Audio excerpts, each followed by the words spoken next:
Como eu já adiantei aqui, meu nome é Jean Sagá, estou aqui à frente da Comissão de Marketing e Comunicação. Ah, Boa sexta-feira e bom dia a todos. Ah, Primeiro apresentar um pouquinho a Câmara França-Brasil, que é a mais antiga Câmara Bilateral do Brasil, com mais de 100 anos de história, diversos serviços e funções para aproximar os dois países, as comunidades de negócios e também a cultura, etc., né? Enfim, acho que no próprio site da Câmara vocês podem ter um entendimento maior das atividades e tudo que ela oferece para associados que têm interesse nessas relações bilaterais.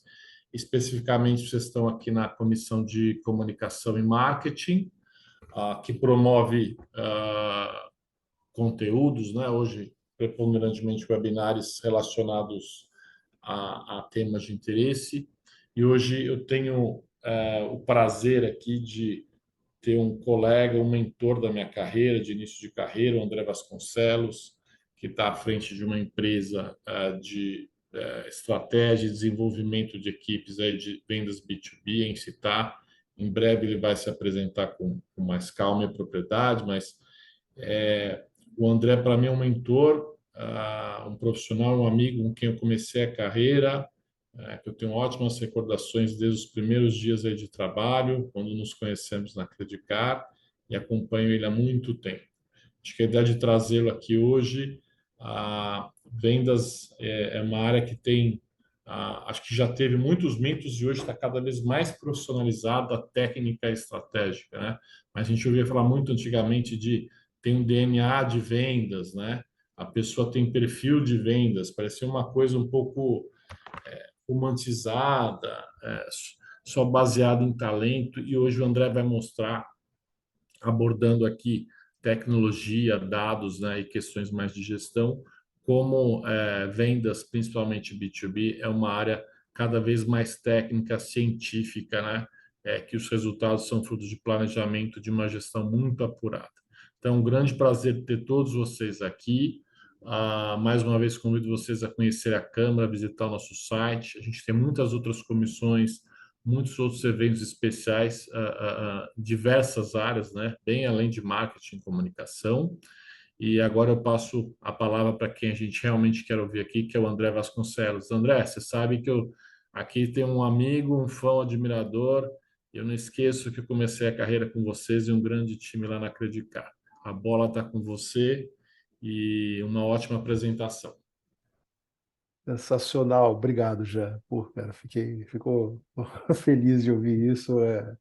Depois de tantos anos aí trabalhando e vendo também você, cara, sendo um puta profissional, fico feliz de ouvir isso de você. Obrigado aí. Obrigado a todo mundo que está hoje aqui nesse web, né? Obrigado pelo convite à Câmara de Comércio França-Brasil. Bom, como já adiantou, eu vou compartilhar aqui minha tela e mostrar preparei um material aqui especialmente para o dia de hoje. Mas a ideia é a gente conversar um pouco aí sobre estratégias de crescimento, né? Crescimento contínuo. Eu acho que o tema, né?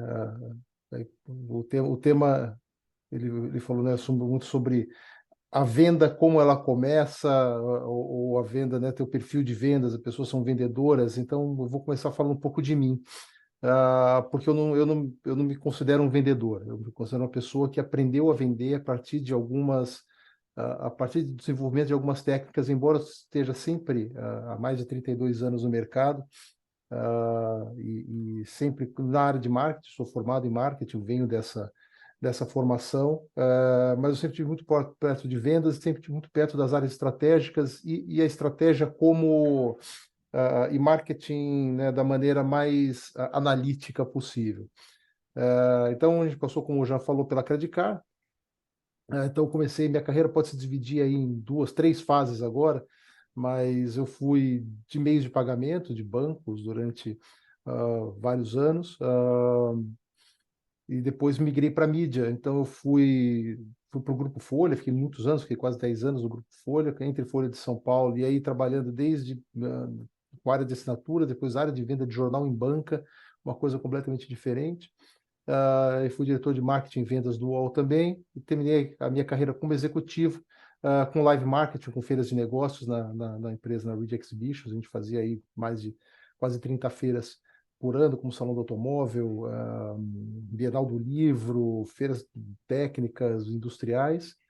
E há 8 anos tomei a decisão de fundar a empresa, e muito olhando, né, quando eu montei a Incitat, muito olhando para o mercado de startups, para o mercado de tecnologia, de inovação. Ajudei a trazer algumas startups para o Brasil, tropicalizar, criar, abrir mercado, mas eu comecei a perceber com o passar do tempo que chegava num ponto que as empresas começavam a patinar na hora de vender e conseguir dar tração para crescer.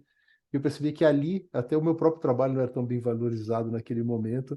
Falei, pô, preciso começar a mexer mais o ponteirinho de vendas. E aí eu fui cada vez mais me especializando no processo de vendas, e executando. Então, eu posso dizer que hoje a gente praticamente 100% dos projetos que a gente faz aqui na Incitat tem a ver com vendas, tem a ver com desenvolvimento de estratégias e execução. Então, a gente não só se limita a dizer, olha, faça isso ou construa dessa forma, vamos fazer uma mentoria, mas também a gente executa. Então, a gente tem um time de execução de vendas também do nosso lado, e a gente se especializou nisso, em vendas complexas, em levantar dados, desenvolver a parte de marketing digital, de conteúdo. Eu vou contar um pouquinho mais aí na prática o que acontece. Mas eu acho que o grande ponto, que acho que um dos grandes pontos de quem lida com vendas ou quem está nessa gestão de resultado, de receita, é como é que eu faço marketing e vendas se conversarem, né?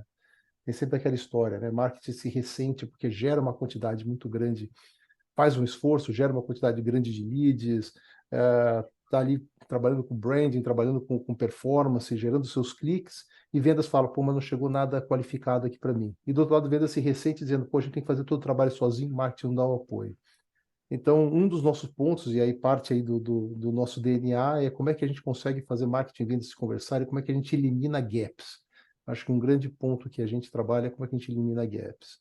E com isso a gente vem desenvolvendo essa metodologia há alguns anos, e a gente hoje tem cases em mais de 15 indústrias, ou seja, a gente não se especializou exatamente em uma indústria, a gente se especializou no processo. A gente tem uma metodologia que consegue conversar com várias indústrias. Bom, eu vou dando continuidade aqui. Eu vou pedir uma gentileza. Já você que está aí olhando as interações, assim, podem me interromper a qualquer momento. Acho que a ideia é a gente realmente conversar e ir trocando ideia. E o material aqui é mais para a gente servir realmente de guia. Combinado. Legal? Então, seguindo aqui. Então, eu queria começar só dando algumas ideias aqui sobre vendas, sobre crescimento, sobre vendas. A gente sabe que vendas, e até uma coisa que me apaixona em vendas, né? No fim das contas, eu sou um marqueteiro que foi para vendas, porque vendas é a hora H, é a hora que as coisas acontecem de verdade, né? Você não consegue ter enrolação. Ou você vendeu, ou você não vendeu, você converteu ou não, você faturou ou não. Então, tudo é muito mensurável, mas ainda tem um lado do gut feeling, né? Do instinto. Mas pensando o que é mensurável, né? Eu sempre digo que também vendas é um processo de dados e pessoas, é, e, e a gente tem uma parte que é mensurável. Então, algumas coisas que norteiam o trabalho, que a gente vem, né? Aí vem muito da nossa experiência, mas né, trazendo alguns números aí que vêm do mercado. Os processos de vendas B2B estão cada vez mais complexos. Cada vez mais a gente tem que colocar mais tecnologia, mais aplicativos, e você começa a confundir o vendedor, você começa a dar cada vez mais uma carga de trabalho para o vendedor, e você começa a afastar ele do trabalho real, né? Que é a atividade comercial, que é o fechamento, né? Então, esse é um número aí que tem do Salesforce, que de 4 a 10 aplicações que o vendedor tem que lidar quando ele está trabalhando com o processo de vendas. E aí, né, tem um número aqui abaixo, e com isso 72% do tempo dele é gasto em atividades não comerciais. Esse é o número que veio da pesquisa do finalzinho do ano passado da Salesforce, e eu venho acompanhando essa pesquisa há alguns anos, acho que já está na quinta edição. A edição anterior, que acho que foi 2019, dizer que era 64% do tempo, eu já achava um absurdo. E piorou, 72% estão atividades não comerciais, ou seja, é muito importante não só simplificar o processo, como definir papéis muito claros, né? Quem faz o quê, e você conseguir tirar esse workload do vendedor. Quando você pensa em como é que você conversa com como é que você treina e como você conversa com o teu lead do outro lado, né? É, 46% dos vendedores, é o número que vem do próprio LinkedIn, fazem contatos impessoais, ou seja, falta você ter um entendimento de quem está do outro lado e direcionar sua mensagem para ele. Uh, né, e o número de baixo corrobora isso, né? Os compradores também não respondem a contatos genéricos. Então, cada vez mais a gente tem que ser muito mais sniper naquele trabalho que a gente está fazendo, ser muito menos genérico, muito mais sniper e saber falar a linguagem do cliente que está do outro lado. E no fim das contas, né, os vendedores consideram no dia a dia do trabalho dele um dos maiores problemas, o maior desafio é a questão de dados incompletos. Então, você não tem exatamente quem é a pessoa dentro daquela empresa, você não tem um telefone, você não tem um dado de contato, você não tem mais informações qualitativas sobre aquele comprador para você conseguir chegar com uma proposta e com uma conversa que faça sentido para ele. E os compradores também dizem a mesma coisa, eu quero uma abordagem pessoal. Tem um outro número que não está aqui, mas que eu acho que é alguma coisa por volta de 80% do processo B2B, os compradores hoje em dia, eles fazem muita pesquisa, eles estão muito atentos e sabendo o que eles querem comprar, quanto está valendo, qual que é o preço daquele produto, quais são as entregas, e eles fazem isso praticamente tudo digitalmente, mas o último passo, o passo né, depois de toda a parte de reconhecimento, de entendimento da solução, praticamente 80% deles querem um contato pessoal, querem ter alguém para conseguir trocar e olhar olho no olho para saber o que ele está comprando. Então, isso é só uma parte de números o que é mensurável, mas do outro lado, a gente tem o que é experiência, né? O que a experiência traz para a gente.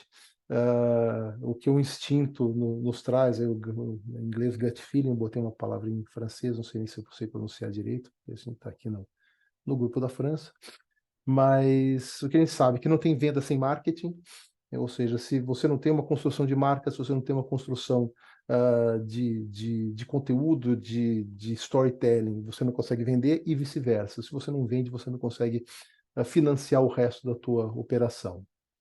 Vendas sobre saber ouvir. Então, acho que o melhor vendedor, e aí isso vem de muita experiência de lidar com vendedores, não é exatamente aquele cara que tem aquela postura mais agressiva, mas é muito sobre quem consegue ouvir e se colocar no lugar do cliente e oferecer a solução mais correta. E marketing é sobre empatia, né? Deixa eu entender qual que é a tua dor e deixa eu me comunicar de forma que faça sentido para você. Porque no fim do dia, né, os compradores, eles não necessariamente se importam com o que você está dizendo, mas com o que aquilo que você está dizendo pode fazer sentido na vida deles.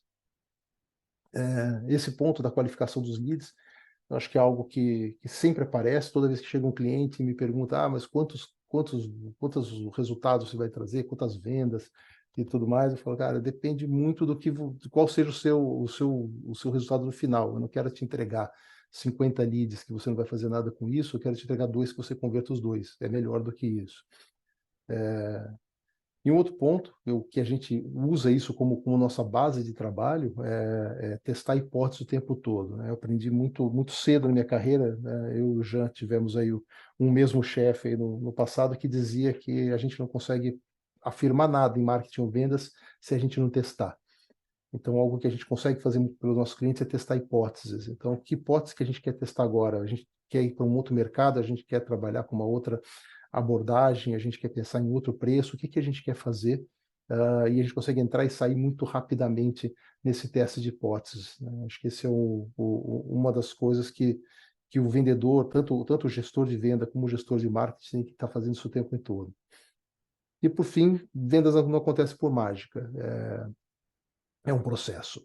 Precisa de orçamento, precisa de tempo, precisa de foco. Eu costumo associar, né, pessoas que chegam também, às vezes, aqui e falam, não, mas ou 15 dias eu não vi nada ainda, não consegui converter nada. Cara, é que nem o cara que vai para academia e faltando 20 dias para a viagem de verão. Agora eu quero resolver. Cara, não tem jeito. É realmente um processo. Você precisa de tempo, você precisa de investimento, você precisa pensar sobre o seu processo de vendas e testar muita coisa.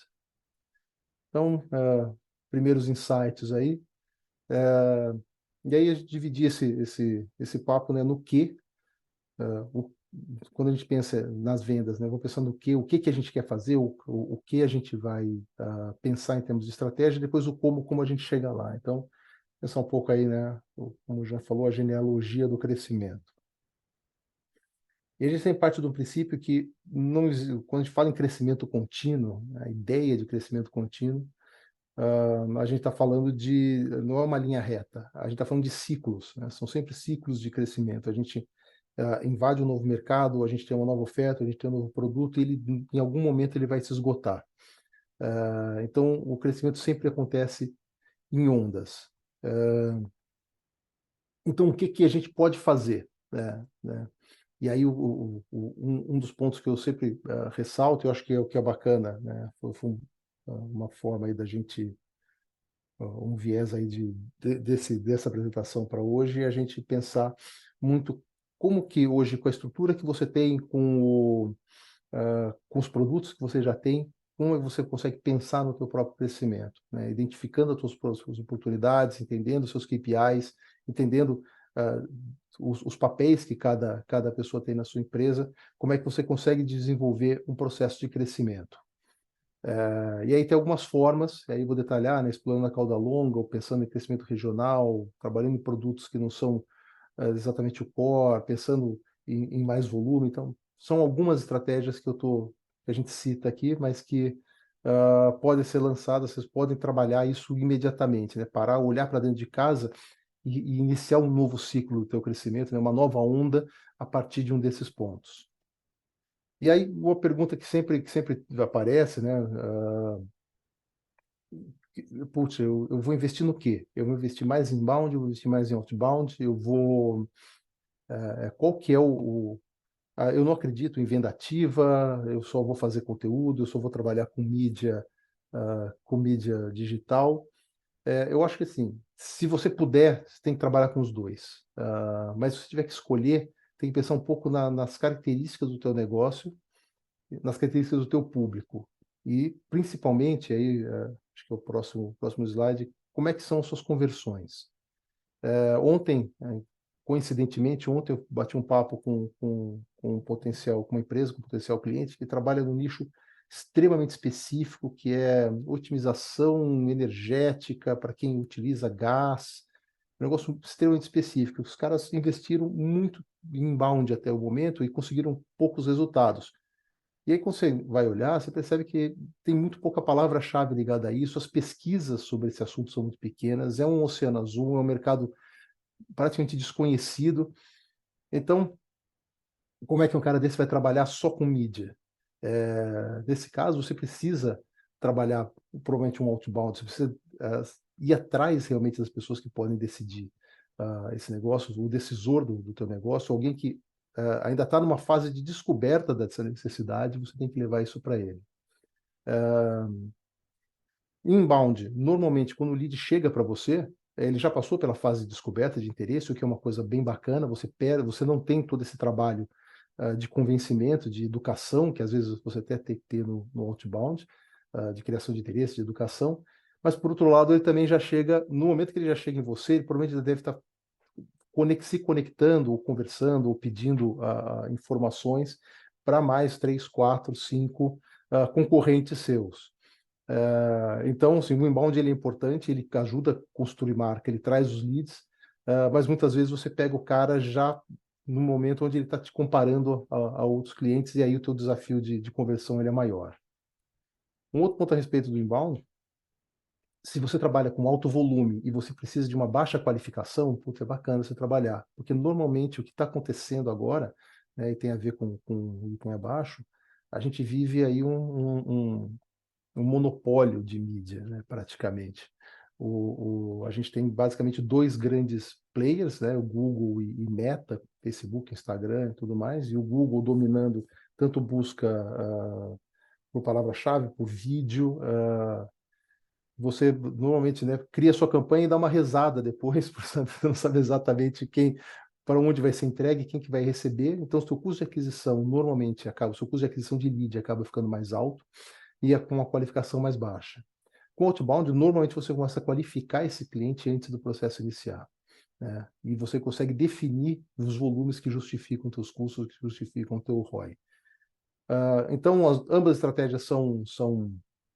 Eu vou tender, obviamente, a puxar um pouco a brasa para a sardinha para o outbound, que é um processo que a gente se dedica e entende e se tornou expert, mas a gente entende a importância do inbound e o que os dois têm que trabalhar juntos e muitas vezes assim, entender qual que é o perfil do teu negócio. Se você tem aí uma baixa tolerância a custo, um nível de qualificação mais baixo, com palavras chave que já são conhecidas, que são fáceis de serem compradas, que existe busca, o inbound funciona muito bem. Caso contrário, se estiver no nicho, a sugestão é realmente você trabalhar com outbound. E, se possível, os dois. E aí, pensando também no processo de crescimento, né? Eu falei, onde é que você olha as suas oportunidades? Uma coisa que a gente, toda vez que vai trabalhar com um cliente novo, que a gente vai se debruçar num processo aí mais consultivo, uma empresa, a gente tem que entender um pouco como é que é o processo de venda hoje, onde estão os gaps, né?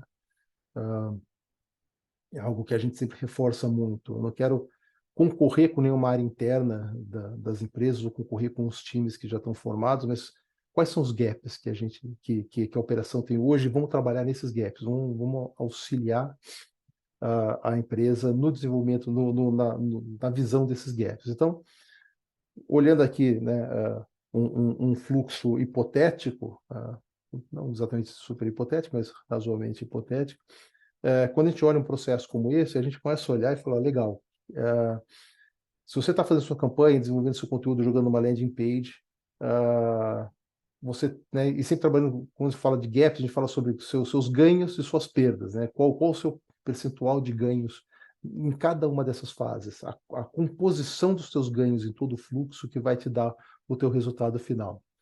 Então, hoje, você está com a campanha e você está reverberando pouco para a tua landing page, qual a qualidade do seu anúncio? Que palavra-chave você está usando? Quanto você está pagando por elas? Qual o nível de relevância? Essa é a primeira avaliação. Quando você passa essa primeira fase, o lead já entrou, ou quando você, né, já tem os dados do lead a partir de uma busca, de uma mineração de dados aí no mercado, você jogou tudo isso no seu CRM, que obviamente você realmente precisa sempre de alguma ferramenta onde você vai juntar todos os seus leads. E você começa a ligar, e você começa a retornar, e você não consegue fazer um contato efetivo, qual que é a qualidade do teu mail, qual que é a qualidade do teu cadastro?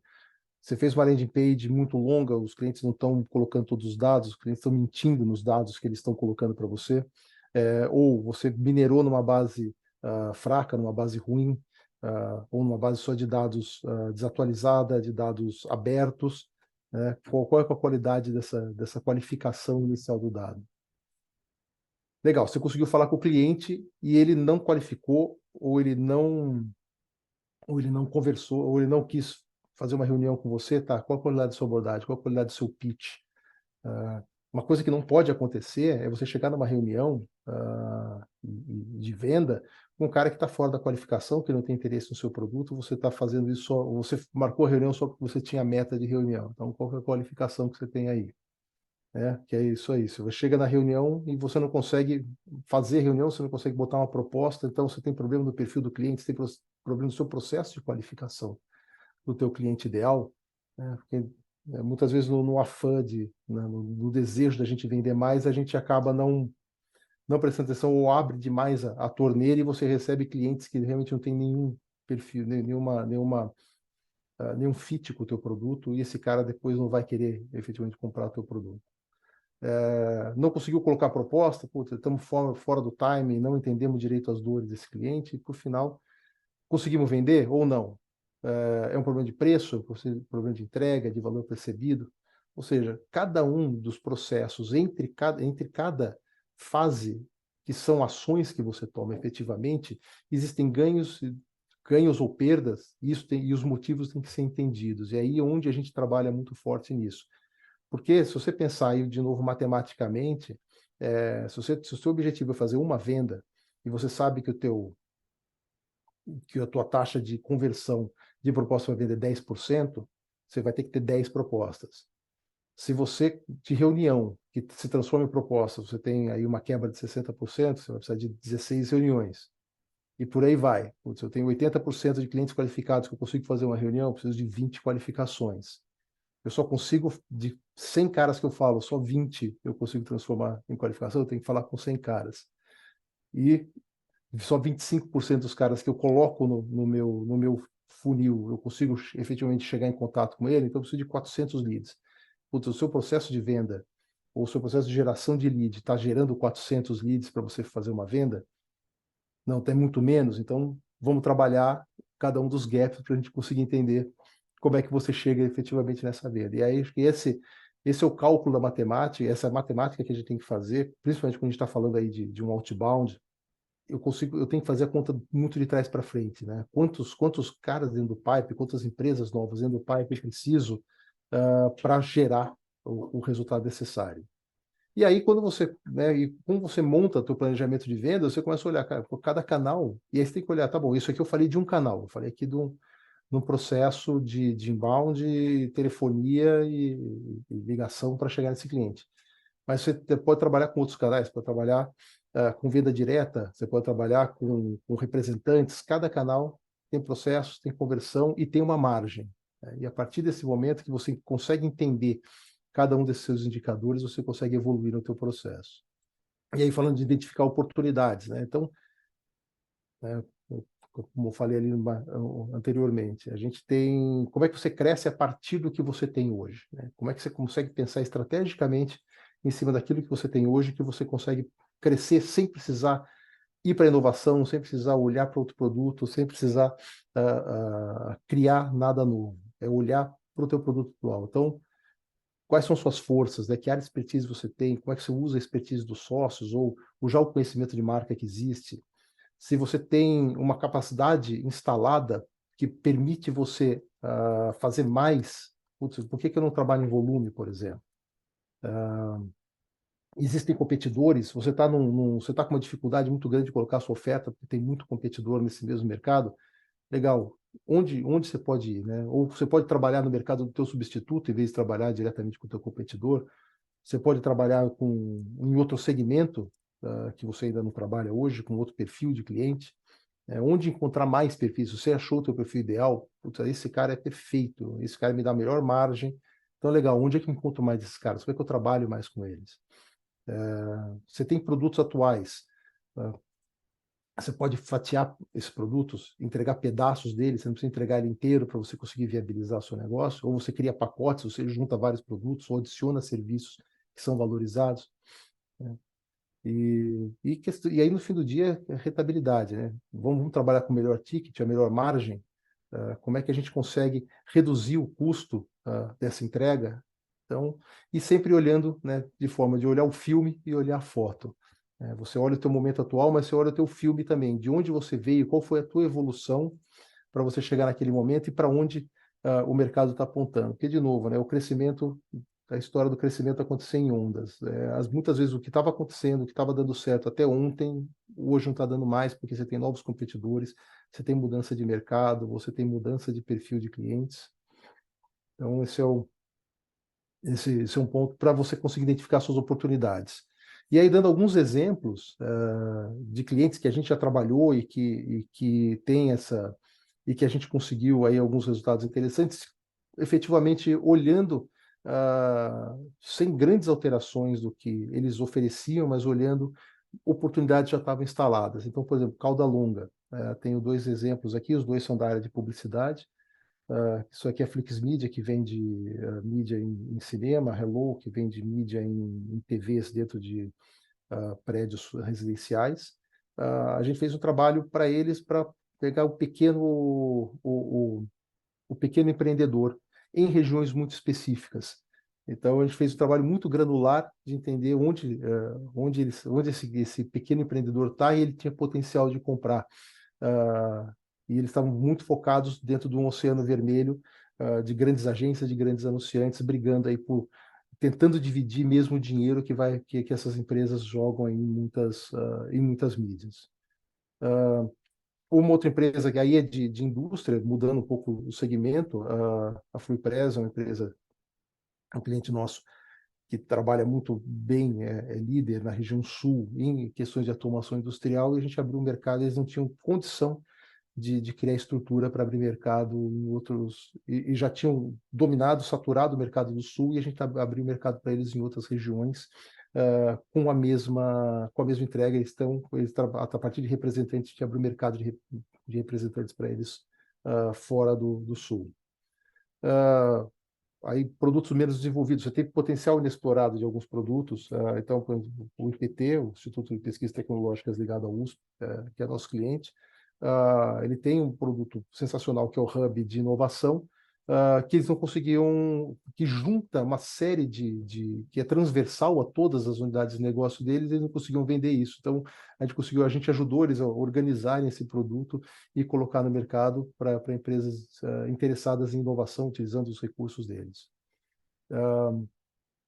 E por fim, né, a questão de alto volume. Putz, a Filler, que é um distribuidor de bebidas também do Sul, já tem rotas definidas. Eu falei, que legal, como é que eu otimizo? Como é que eu faço o meu caminhão vender mais, ter mais paradas no mesmo trajeto que ele faz hoje? E aí a gente conseguiu, esse é o trabalho que a gente vem fazendo para eles, de aumentar volume sem alterar o custo.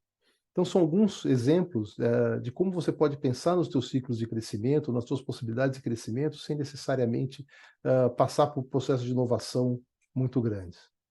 Bom, então eu falei um pouco do que, né? Quais estratégias a gente pode buscar para, né, como é que você pode pensar estrategicamente o teu crescimento e vencer os seus ciclos, né? Vencer os seus ciclos de exaustão do teu crescimento para começar ciclos novos. E aí agora eu vou falar um pouco do como. E aqui eu brinco, né? Aqui eu vou abrir um pouco a nossa caixa preta, mas que de preta não tem nada, é uma caixa bem transparente, porque no fim do dia, se você comprar um bom livro, se você assistir alguns vídeos do YouTube, você vai ver coisas muito parecidas, mas a questão é como é que você acerta na execução. A execução é grande parte do teu sucesso, né? E aí um pouco da nossa metodologia. A gente trabalha em 4 pilares, que é tecnologia. A gente não é um vendedor de tecnologia, a gente implanta o que é necessário para aquele projeto. A parte de dados, então a gente se desenvolveu muito, onde a gente mais investiu nos últimos anos é conseguir ter uma base de dados de decisores muito boa para a gente conseguir fazer essa conversa, para conseguir atingir, chegar nas pessoas corretas, nos decisores corretos para os nossos clientes.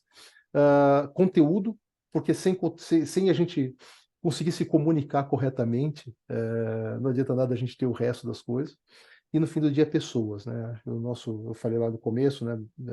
Vendas são dados e pessoas. A gente tem que ter as pessoas que estão por trás operando o processo, elas são fundamentais. Não tem tecnologia que ande sozinho sem pessoas, ou não tem um processo, ou você está vendendo para pessoas.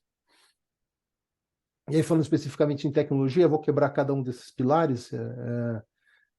O que vocês estão vendo aqui à esquerda é o nosso hoje o nosso deck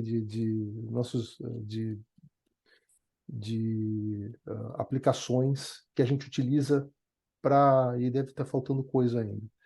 Se for olhar, a gente deve ter alguma coisa com quase 20 aplicações que a gente utiliza, que a gente coloca à disposição dos nossos clientes e que a gente opera. Então, se você pensar que você hoje do teu lado aí com a tua empresa também deve ter um número de aplicações muito grande, quais efetivamente são as mais importantes, o que funciona melhor para você, porque nenhuma solução, e aí é muito frustrante isso, isso eu falo de quem já vem usando isso há muitos anos e pesquisando e testando, não tem nenhum, você acha que eu chego naquela solução, puta, essa aqui eu vou ter uma e vai resolver, não vai resolver, nenhuma sozinha resolve o seu problema, que existem muitos detalhes que nem todas conseguem cobrir. No fim do dia, né, a melhor tecnologia é aquela que vai funcionar melhor para você, o teu negócio, né? Conversando com o João outro dia, ele falou, pô, a gente tem gente que fala, não, eu preciso começar o processo de vendas, eu vou lá, vou contratar o Salesforce.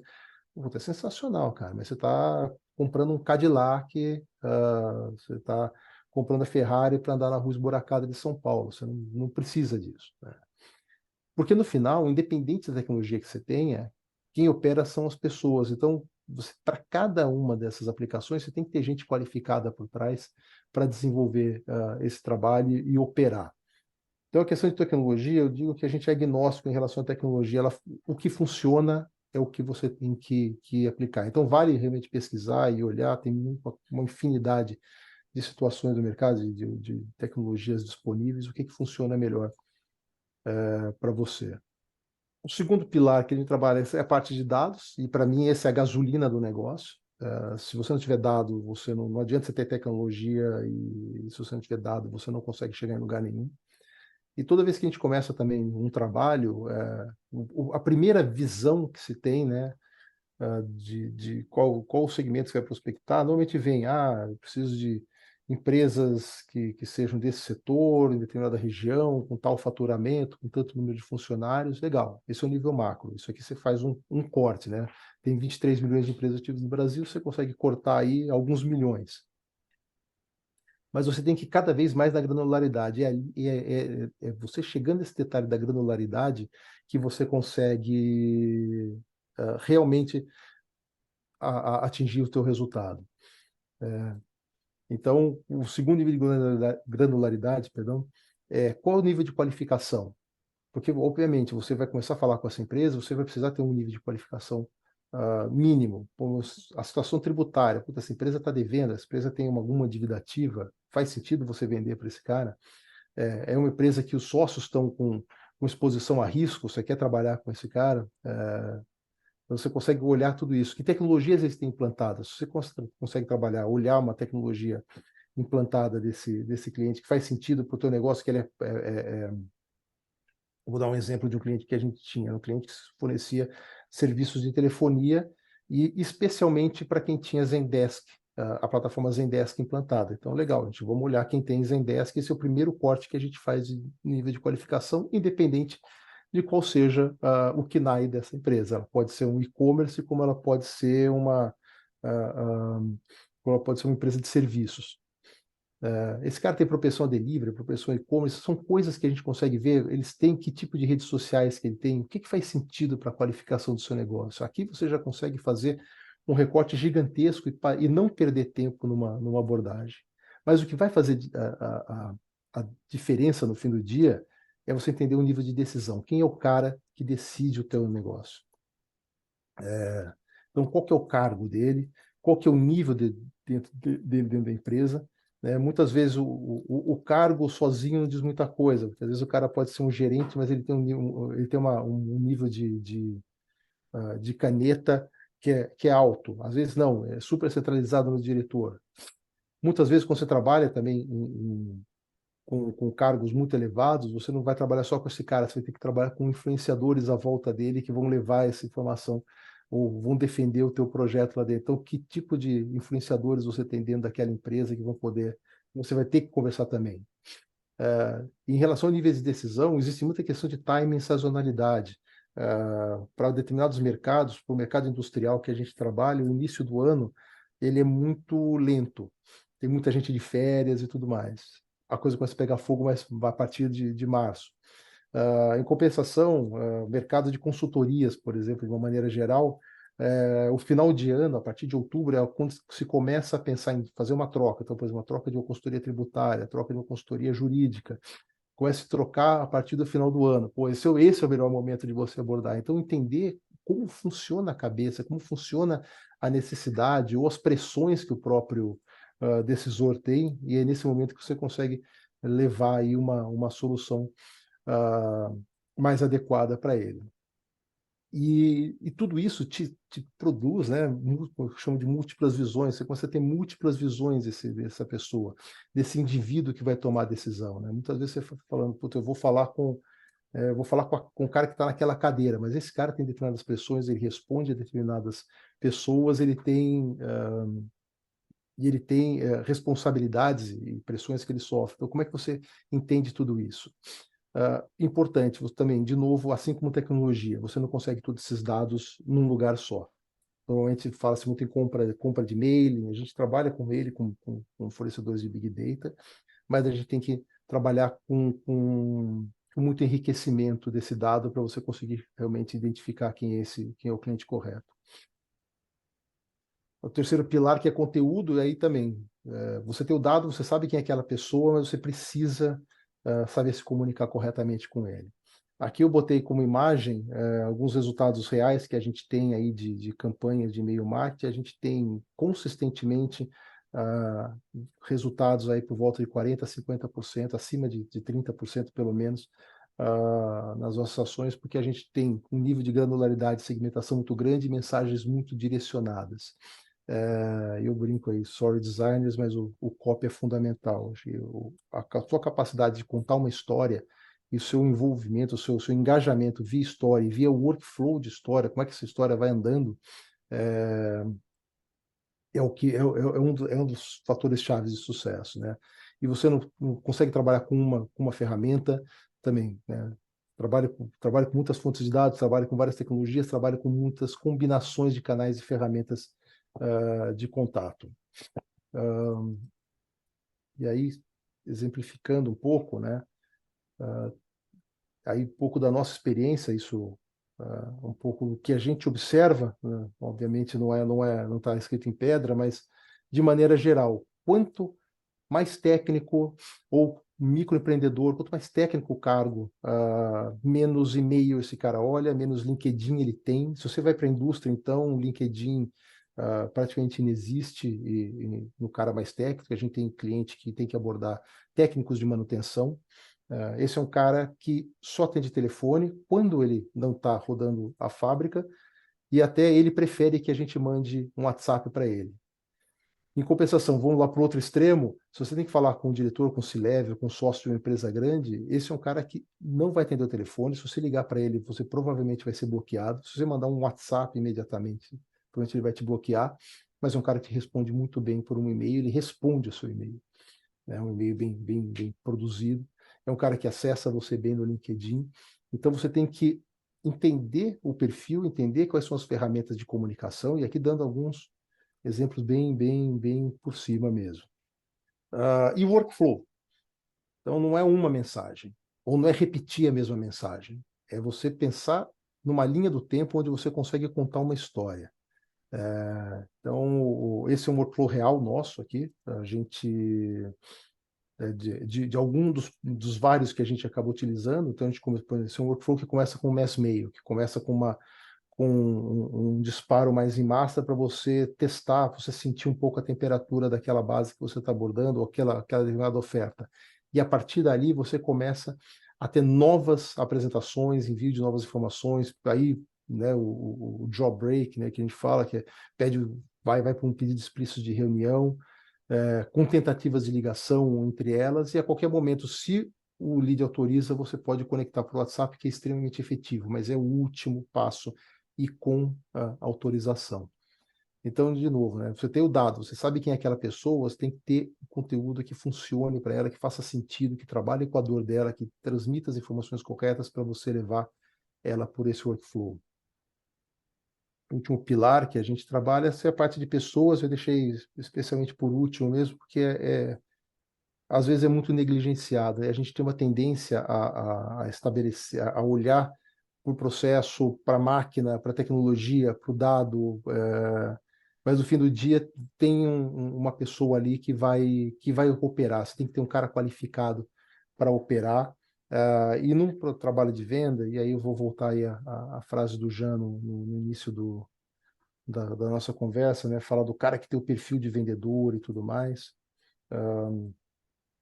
Pela nossa experiência, e aí eu estou falando, tem um recorte nesse chart aqui, a gente está falando muito do processo de pré-vendas. A gente trabalha muito com SDR, com pré-vendedores. A gente contrata, a gente tem um processo de contratação contínuo aqui na empresa e alocação de pré-vendedores aos nossos clientes. Quando a gente vai contratar, o que a gente percebeu é que 80% do resultado vem do comportamento dele e 20% técnico. Muito cliente chega para a gente e fala: você precisa de um SDR que tenha já experiência em determinada indústria. Você fala: cara, então, vou falar que nem o cliente que eu conversei ontem, experiência em gestão energética. Você não vai encontrar. Você vai encontrar um vendedor formado, um cara com anos de experiência nesse mercado. Mas o pré-vendedor ele tem que ter comportamento, ele tem que ser resiliente, ele tem que ter a sua assiduidade, responsividade. Você falou, você treinou, você reverteu, você mudou a tua estratégia, você criou uma hipótese, validou, voltou atrás. Esse cara tem que responder rapidamente, porque o trabalho dele é repetitivo, é um trabalho de alta intensidade, é um cara que tem que fazer dezenas de ligações por dia, é um cara que tem que lidar muito com o negativo. Então, a parte comportamental dele é, de longe, mais importante que a parte técnica. A parte técnica você ensina. O comportamento ele tem que, grande parte, trazer. Obviamente, você pode dar o coach, mas grande parte ele tem que trazer. O outro ponto da gestão, e aí eu fatiar o processo, né, cada um no seu quadrado, é conseguir ter papéis claros. Todo mundo tem que saber o que tem que fazer.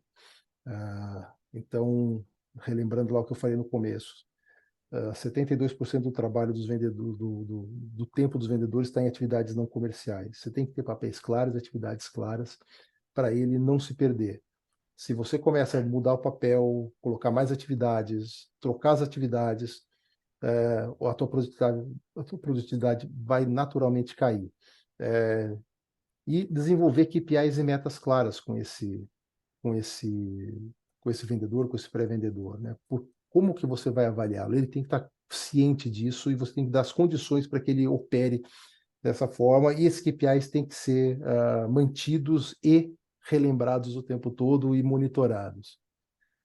E algo para a gente sempre trabalhar com vendas, isso, e aí principalmente em processo de alta intensidade, que você tem que rodar muito, com muita intensidade, todos os dias, de uma maneira rápida, é lidar com o imponderável. Vai ter sempre alguma coisa acontecendo na vida dele ou no teu dia a dia. A gente trabalha praticamente 100% remoto com o nosso time. Então, o imponderável acontece. Choveu agora horrores em São Paulo, agora está no Rio de Janeiro. Ficamos sem luz, ficamos sem internet. Como é que você trabalha com isso? Então, tem que sempre trabalhar com seus planos B, com seus backups. E outra coisa importantíssima, né? Não arraste o que não funciona. Hoje a gente, depois de muitos anos de batendo cabeça, a gente percebe, principalmente na questão comportamental, você não está conseguindo evoluir com determinado vendedor, com determinado profissional. Aí vou usar um chavão que o tempo é dinheiro mesmo. Não adianta você tentar insistir mais um mês com esse cara, porque você está perdendo a oportunidade. Vamos lembrar da continha lá, né? Para você chegar na uma venda lá, você tem que falar com 400 caras. Então, se você ficar mais um mês sem conseguir falar com esses 400 caras, tem mais um mês que você não vai estar fazendo a sua venda. Então, a troca é fundamental. A gestão, a troca na gestão é fundamental. E, por final, o desafio da manutenção. A gente tem SDRs que estão com a gente há bastante tempo, mais de 2 anos. Eu acho que a gente atingiu isso por conta de uma cultura de feedback e coaching o tempo todo. Porque a pessoa se motiva a partir da questão financeira, obviamente, né? Você tem um cliente, esse cliente está rodando, você está conseguindo fazer as vendas, você está recebendo a sua comissão, está super bacana, mas ele também se motiva muito por aprendizado, por oportunidade. Já recebi muitos feedbacks de ex-funcionários dizendo, cara, que bacana você ter conseguido me formar nessa área, eu estou conseguindo agora evoluir e tudo mais. Então, isso para mim também é um grande fator de sucesso no nosso caso. Então, o feedback ele é diário, o coaching ele é diário, e o entendimento aí do nível da necessidade de aprendizado dele é importantíssimo. E aí, acho que, não sei se tem alguma pergunta, mas tô aqui encerrando já. Vai ter pergunta. Peraí, vamos lá. Quer Você está pergunta, eu encerrando? termino. Eu estou encerrando. Eu Não, encerro, a gente faz a termina, pergunta. termina. Então tá Termina bom, que a gente vai abrir para as perguntas. É tá mais. legal. Então, voltando aí para a história, né? Vendas é um processo de dados e pessoas. A gente precisa ter um nível de conhecimento muito grande, não só do cliente que você quer abordar, mas também do teu próprio dado do teu próprio cliente, o dado da tua própria operação, teus dados estratégicos, como você consegue, quais são suas conversões, quais são os melhores mercados, e olhar para as pessoas que estão por trás, né? Então, relembrando aí, né? Coraçõezinhos, porque vendas é um processo que a gente tem que estar apaixonado, porque senão ele é muito desgastante, né?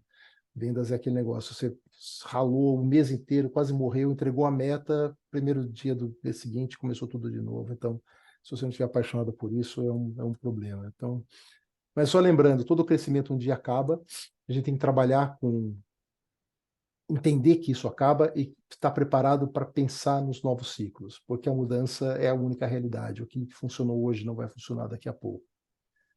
Trabalhe com o que você já tem, não atire longe. Putz, me lembrei de uma história. Muito tempo atrás, começando a minha empresa, eu recebi um feedback de um mentor da área de vendas que foi sensacional. Eu estava querendo criar coisas mirabolantes para o meu trabalho, para a empresa, e o cara falou, cara, no que você é bom? O que você sabe fazer? Você sabe fazer isso? Você sabe vender? Você sabe fazer isso? Que mercado você atende? Cara, vai lá. Faz esse trabalho para esse mercado. Começa com isso. Não atire longe, porque isso, quanto mais você coloca dificuldades, ou entre aspas, complexidades, são coisas que você está navegando em mares desconhecidos. Você precisa criar teu conhecimento nesse lugar. Então, olha para dentro de casa, trabalha com o que você já tem, né? Falei ali anteriormente, né? Como é que você pode pensar a respeito do teu próprio negócio para crescer. E para isso você tem que conhecer seus processos, seus indicadores, quanto você converte, que margem você tem para cada um dos seus segmentos, para cada um dos seus produtos, para cada um dos seus canais. Investir em gente é importantíssimo, porque a máquina só faz o que as pessoas mandam, né? Vamos falar aí agora do inteligência artificial e tudo mais. Se você tem um bom prompt, você consegue, por mais, entre aspas, inteligente que ela seja, se você que tem que dar o comando.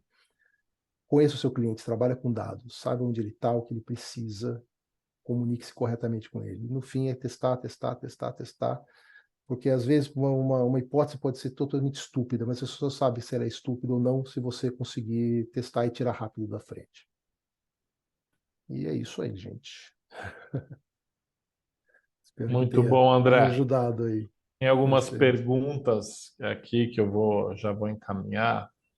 mas para fazer uma abertura aí, ah, eu queria, não quero generalizar os problemas, mas assim, na sua experiência, né? A gente falou aqui de tecnologia, de dados e pessoas.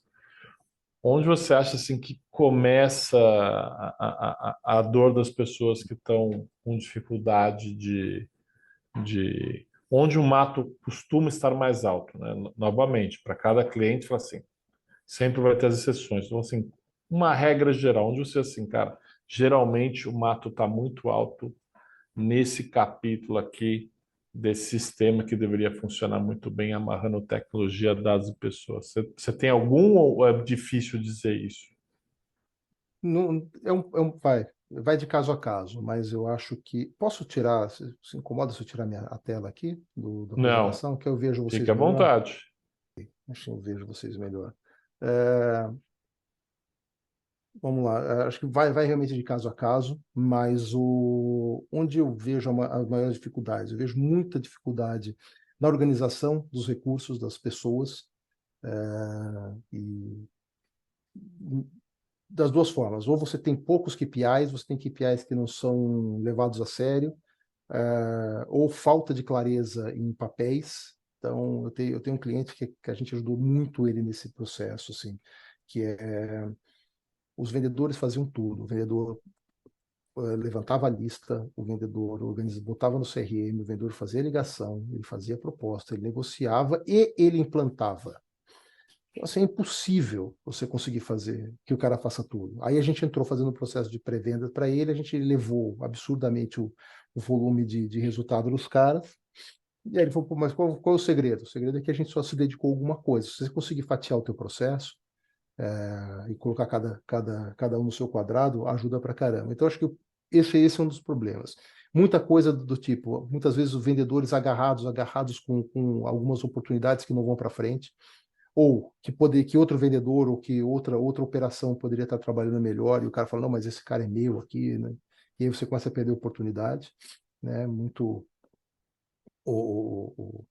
né? Isso aqui é marketing que faz, ou essas brigas, marketing que faz, vendas que faz. Então, normalmente tem muita questão de organização interna de pessoas, e de falta de papéis, ou falta de papéis organizados ou bem claros, ou ainda falta de de clareza de uma única meta para a empresa inteira. Então, esse é um das coisas que eu vejo. E a outra é a questão, de novo, dos dados barra conteúdo. É você conseguir identificar claramente o teu decisor, onde esse cara está.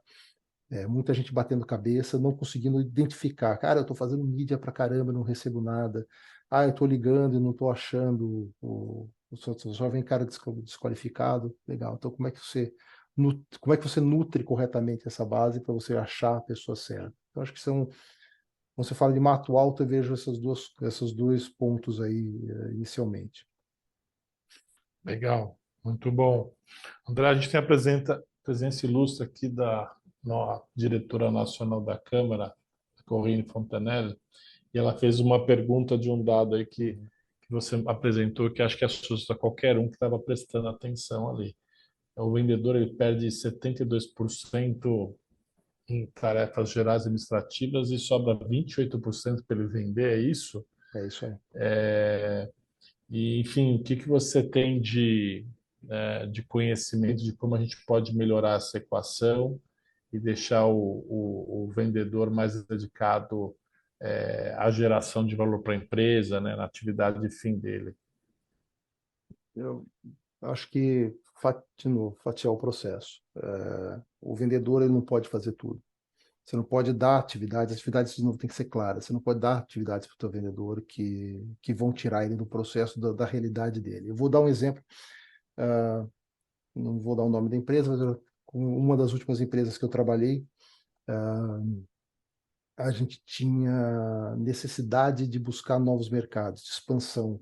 A cada ciclo de vendas, a gente praticamente tinha que fazer o mesmo esforço um pouco maior para não crescer, para ficar igual. Então, era fundamental a gente buscar crescimento em outros setores, em outras atividades. O que que faziam? Pegavam o mesmo vendedor que estava cuidando da carteira dele e falavam, agora você vai ter que buscar outras atividades. Aí, o que que esse cara tinha que fazer? Ele tinha que começar a, de novo, buscar onde está esse lead, fazer prospecção do mercado, ficar ligando, fazer todo o trabalho de hunting, para ir passar por, sei lá, mercado novo, você não tem exatamente o conhecimento, você não conhece os decisores, e quando você via, ele não tinha nem conseguido ir para um novo mercado, eh, nem cuidar da carteira dele, você tinha ainda uma redução de resultado desse cara, porque ele tinha passado muito tempo fazendo atividades que não eram exatamente relacionadas à venda. Atividades que pessoas com, talvez, entre aspas, menor qualificação, com qualificações complementares, poderiam estar fazendo com muito mais qualidade. Então, esse para mim é um ponto. Papéis, definição de papéis mais clara e você realmente fatiar, você ter pessoas especializadas em cada um dos pontos. E aí, Legal. talvez puxar um pouco a brasa para a nossa sardinha, mas ou você terceirizar aquilo que não é estratégico para você. Putz, Tá. fazer a geração do dado não é uma coisa estratégica para mim. Legal. Então, ache quem possa fazer melhor para você e mais barato. E Legal. tem muito custo, desculpa, eu estou me estendendo um pouco, mas tem muito custo que você não consegue olhar. Você olha, às vezes, o custo direto da pessoa, mas você está perdendo o custo de oportunidade. O que essa pessoa poderia estar fazendo a mais naquele momento que você está colocando ele para fazer um trabalho que não necessariamente agrega estrategicamente? Legal. Agora, pegando um gancho de tecnologia, né? Acho que esse ano, há muito tempo, a gente fala de inteligência artificial, mas esse ano teve um grande boom de repercussão, né? De inteligência artificial, principalmente no primeiro semestre, tanto que aqui na própria Comissão de Comunicação e Marketing a gente trouxe um fera para falar um pouquinho do tema, foi um webinar de bastante repercussão, mas o que você está vendo de inteligência artificial sendo integrada ao processo de vendas? O que você pode dizer para a gente de que estágio a gente está especificamente para a função de vendas da empresa? Cara, bom, eu não vou entrar muito porque exatamente a gente chama de inteligência artificial, mas ela não é exatamente uma inteligência, né? Ela não cria, ela compila de uma maneira extremamente orgânica e muito mais rápido do que você conseguiria fazer. Mas, então, nesse sentido, de novo, a pessoa por trás e você ter o direcionamento estratégico correto, você saber onde você quer chegar com esse, com essa inteligência, com essa ferramenta é o fundamental. Mas onde eu estou vendo das melhores aplicações, e a gente usa aqui também, é, construção de textos,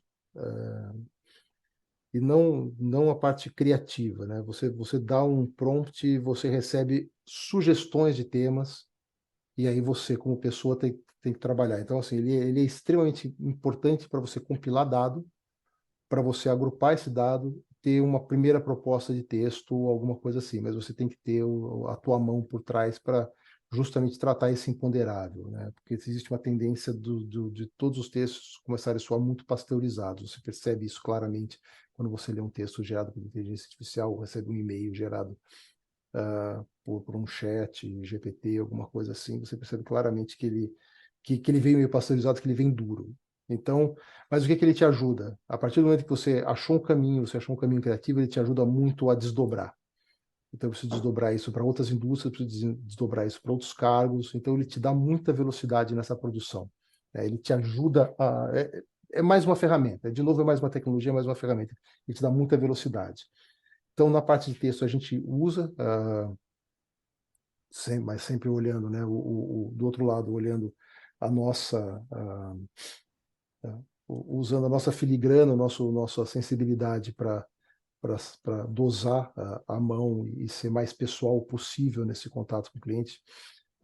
Então, esse é um ponto. E o outro é na parte de geração de dados também.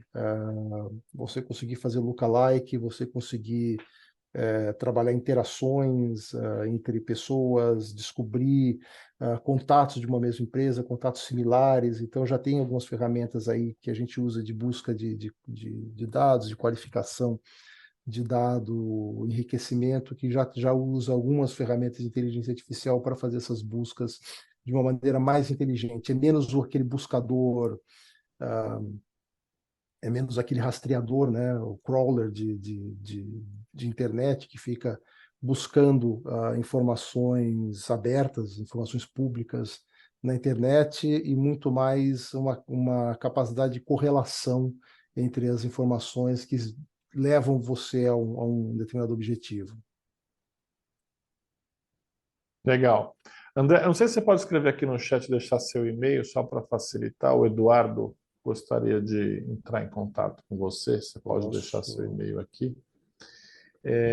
Eu tenho mais uma aqui ainda para complementar. Mas como você vê a evolução dos profissionais de vendas, né? O que você identifica assim quando você tem contato com algum profissional de vendas e fala assim, poxa, esse cara parece ser um profissional de destaque, de potencial. Se eu tiver a chance de recomendá-lo, é uma pessoa que pode agregar muito em diversos setores B2B, né? Uhum. Você até comentou que comportamental é mais importante, mas assim, quais são os traços de um profissional e assim, para quem está assistindo, para a gente pode ser um vendedor que está se desenvolvendo, alguém que recruta vendedores, enfim, o que você pode falar? Até porque nessa pergunta aí do inteligência artificial você deixou claro que o protagonismo ainda é humano, né? E a inteligência artificial ela é um assistente, ela é um ferramental. Mas enfim, o que você percebe num vendedor que você fala, nossa, me parece um profissional preparado, que tem muito valor, que eu poderia indicar para várias empresas? Algumas coisas. Acho que essa questão da empatia, de saber ouvir, de cara é o cara que está menos preocupado em falar, mais preocupado em ouvir, entender como é que ele pode trazer uma solução para a necessidade daquele cliente. Isso você percebe, a gente foi criando aí algumas formas de entrevistar, de você perceber isso na própria conversa com um novo candidato e tudo mais. Então, acho que a primeira questão é essa questão da empatia, de saber ouvir. Acho que outra é curiosidade. Esse cara, onde ele se instrui? Onde ele vai buscar informações? Como é que ele descobre as novidades? Como é que ele se atualiza? Qual, qual é o nível? Opa, eu acho que o Jean caiu, mas continuamos aqui. Você caiu aí, mas vamos lá. É, você está mudo, cara. Desculpe, eu pensei que era vocês, porque eu estou num cabo aqui, não sei o que aconteceu. Vamos lá. Vamos lá.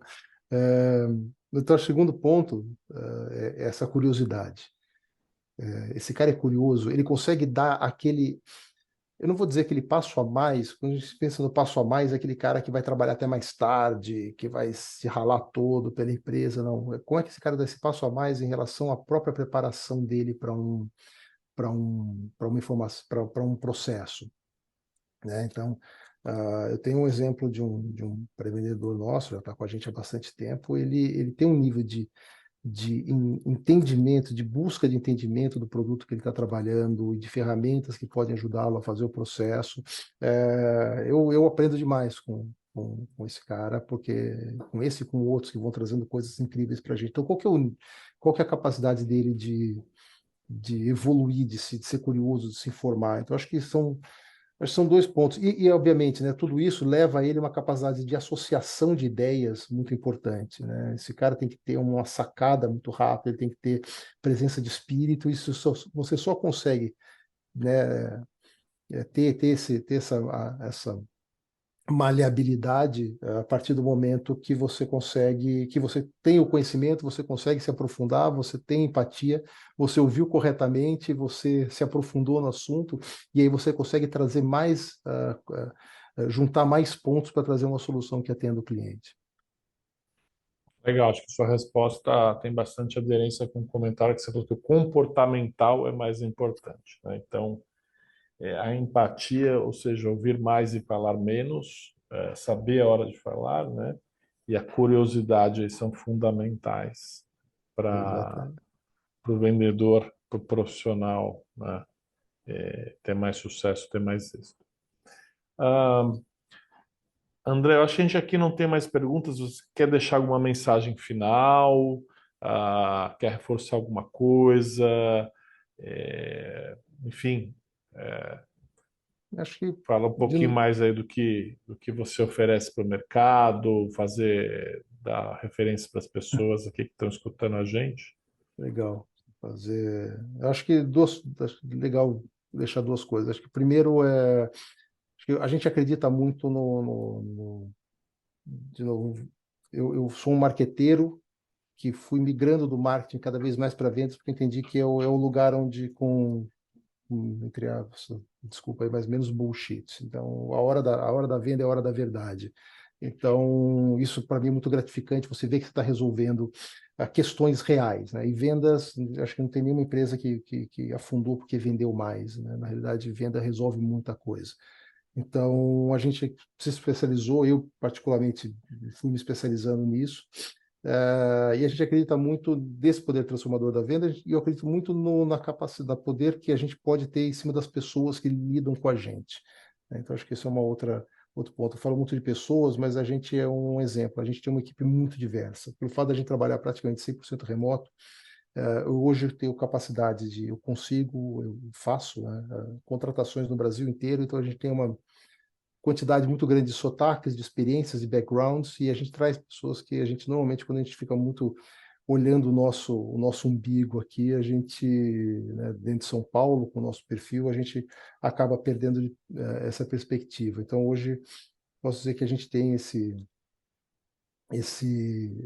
essa capacidade de atender diferentes perfis de empresas, com diferentes processos, entendendo os gaps delas, fazendo projetos customizados efetivamente para essas empresas e com uma equipe que vai se dedicar ao projeto dessas empresas também bastante diversa e que vai se aprofundar, vai entender. Então, eu acredito demais nisso, como forma de trabalho mesmo, a gente conseguir realmente entrar e se aprofundar e ser aí um embaixador aí da marca dos nossos clientes. Legal. Você me fez pensar numa frase que eu achei genial. Recebi de uma colega aqui do banco que eu atuo, que é: tem dois tipos de pessoas numa empresa, né? Aquelas que atendem o cliente e aquelas que atendem quem atende o cliente, né? Isso dá a dimensão bem clara de todas as funções de front, né? Vendas, relacionamentos são as mais importantes. As outras áreas são meio, né? Para a gente vender um produto de valor e, enfim, se relacionar de forma correta com os clientes. Ah, Imagina pessoal, que acho que a cara desculpa, o seu front é a tua cara ali fora, né, cara? Qual a importância que você está dando para essa pessoa, né? Seu... bem, pessoal, quero agradecer a presença de todos aqui nessa sexta-feira, 24 de novembro, esse webinar aqui da Comissão de Comunicação e Marketing da Câmara Francesa. Esse link em breve também estará disponível no YouTube, que a gente possa assistir novamente. Para aqueles que não puderam assistir, vocês possam recomendar aí para colegas, amigos. Mas foi um grande prazer aqui ter o André Vasconcelos. Mostrou claramente que é um assunto cada vez mais técnico, tá? E que integra dimensões como tecnologia, fator humano, conhecimento de mercado, de dados específicos. E acho que a gente teve uma explanação muito interessante. Eu olhei esse material com ele acontecendo e pensei, nossa, tá muito bom. Eu mesmo vou revisitar, vou anotar, vou dividir com os comerciais aqui da minha instituição, já avisei eles. Enfim, acho que a gente teve uma manhã muito proveitosa. Muito obrigado a todos pelo apoio da Câmara e André, parabéns aí pela explanação e pela empresa que você criou, cara. Foi bastante inspirador. Eu que agradeço. Muito obrigado, pessoal. Foi um prazer aí estar com vocês hoje. Obrigado pelo convite, Jean. Obrigado pelo convite, Corine. Prazer conhecê-la. Tenham todos aí um ótimo final de semana, gente. Muito Para Muito obrigado. vocês também. obrigada. Obrigado, pessoal. Bom fim de semana. Obrigada.